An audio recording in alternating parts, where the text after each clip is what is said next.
Thank you.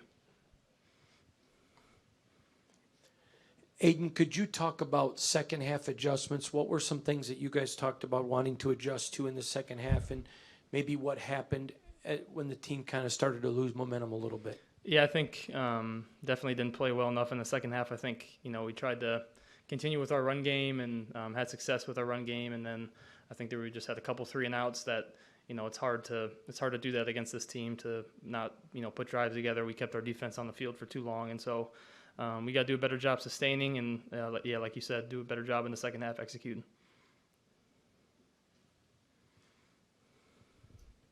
Aidan, early in the game, Devontae started out 5 catches on 5 targets, 73 yards, and then kind of, I don't think he had another catch the rest of the game. Were they doing something different to take him out of the game, or what was going on there? I think with Devontae, you try to look for opportunities as much as you can.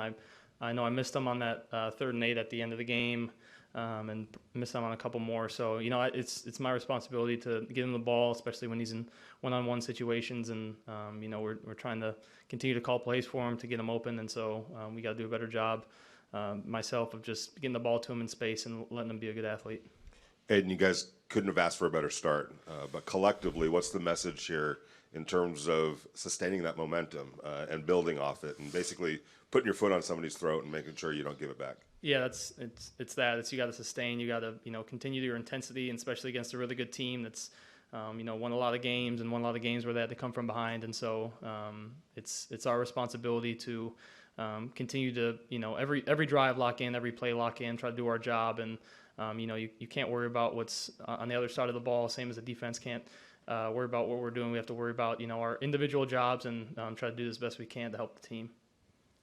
Aidan, talked about the second half momentum of this game. Coming into this game, you guys totaled at least 50 points in the first, second, and fourth quarters across the board. You scored a collective 19 points in the third quarter. What is it about coming out of the locker room that maybe you're seeing as the quarterback leader of this team that's not taking place? Yeah, I think, it's just converting on third downs. I think, we have to, like I said, when they have long drives, we have to do a good job of keeping our defense off the field and sustaining drives and getting ahead of the sticks and staying ahead of the sticks. And so it's a combination of a lot of different things. You have to be able to run the ball, pass the ball, and execute. And so I think, like we continue to talk about, there's a level of sustaining that we have to get better at, that we have to, implement during practice, and try to do a good job of, continuing to focus.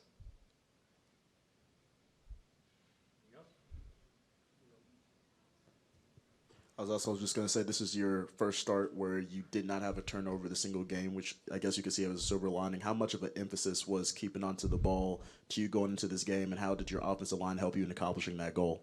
Yeah, I thought our offensive line did an awesome job. They throw a lot of different things at you, and they continue that throughout the game. They threw, new looks we've seen, looks we haven't. And so I think, like I said, kudos to our offensive line for just playing really hard and keeping me upright, and for our guys around me playing really well. On that last 4th and 1 play, was there a breakdown in terms of the play call or the O-line, or what happened on that when Jacobs got stuffed? We were a little off in our formation, and so, yeah, I know there's craziness going around. You got to be able to corral the guys and make sure we execute. So I could do a better job of making sure we're on the same page and making sure we have a good play called. Good. Thanks, guys. Thank you, guys.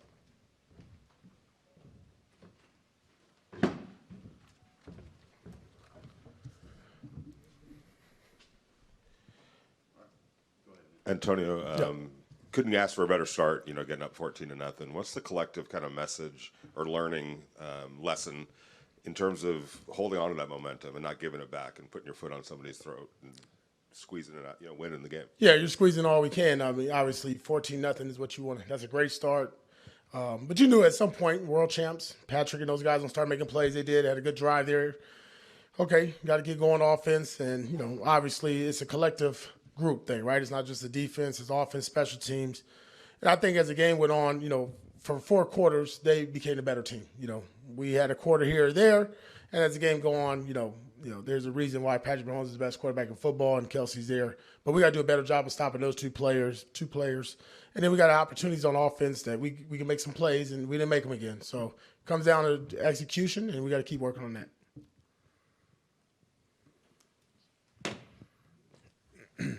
Antonio, when you're in those situations where you may be going against, let's say a better team, how important is it for the offense to remain that aggression and take chances when you have those situations to stay on top of them? It is, and that was our plan. And there was opportunities there. And again, we look at the tape, and I'm sure you guys saw it. There were plays there. There were guys open, and we got to connect, and we got to make them. No different than we did in the run game in the first quarter. So our offense knew that we had a point, spread that we felt like we needed to get to early in the first half. Need to really take care of the ball right before the 2-minute situation, knowing they're going to get the ball in the third quarter. You'd like to see us get more points there. And you just can't let a team like this even be close. And it's difficult when you have moments like that in the game where we're missing opportunities.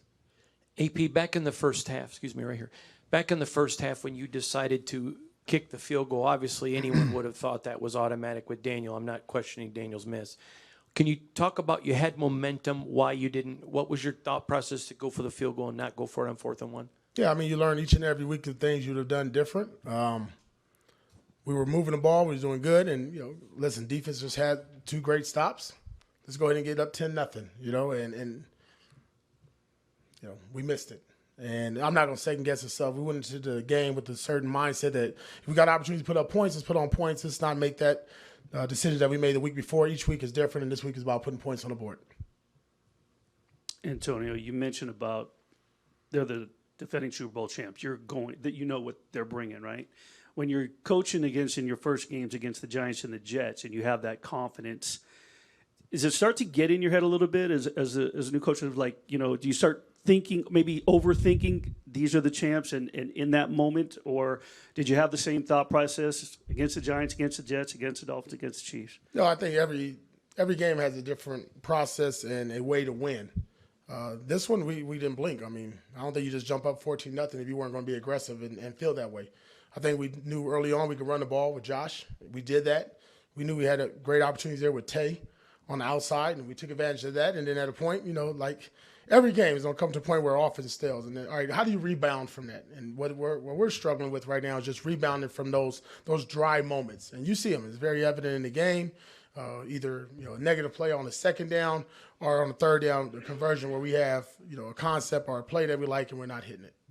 Antonio, I know Marcus got pulled out of the game, and there were some things going on the sidelines. Can you just talk about that? Was there an injury, or was it just a coach's decision to take him out of the game? It's coach's decision. The last 4th and 1 to Jacobs, what did you see in that play? Was there like a breakdown on that 4th and 1? Yeah, we didn't execute. Poor execution, poor alignment, didn't give ourselves a chance. The play was over before we snapped it. AP, I'd like to ask you about Max. This is me saying this. I'm not trying to get you in any trouble, but there were multiple times where Max is getting tackled, and you can see it up in the press box. I'm curious, at some point, do you go to the ump? Do you go to the ref? How does that work, or do you have to just quietly handle that and can't talk about it? Yeah, we talked about it before the game with the officials, and you talk about it throughout the game, and just be a professional. Respect their view, their opinion. Regardless if I agree with it or not. I voiced my opinion and displeasure on several times, but they got a job. They got a very difficult job to do, and everybody watches it just like we do, and they'll get reviewed just like we have to review it.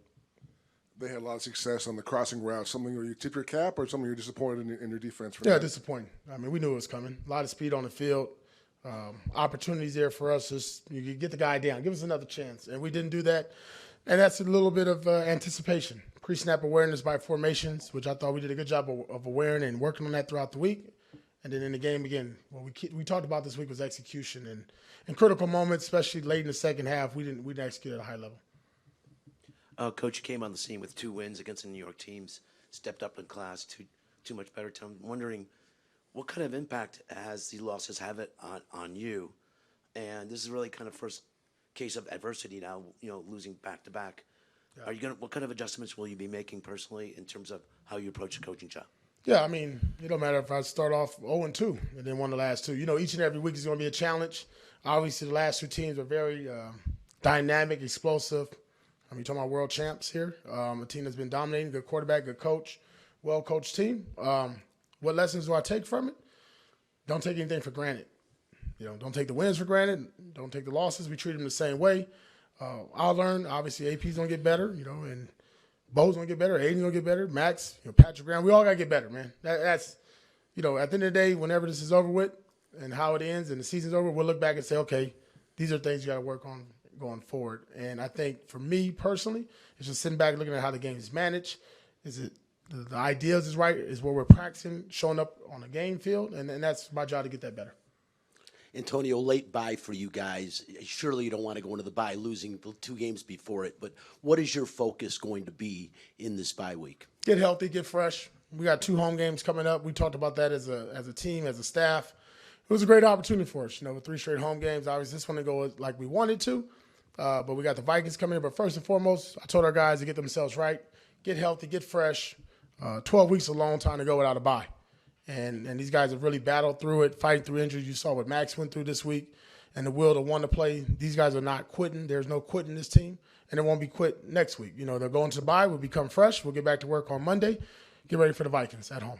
We'll do one more, Levi. Antonio, 2 quick questions really. Is the Colton Miller situation, is there any worry that maybe he aggravated his injury? And the second one is, could you go into any more detail on the coach's decision on Marcus Peters? Yeah, but with Colton, just get out healthy.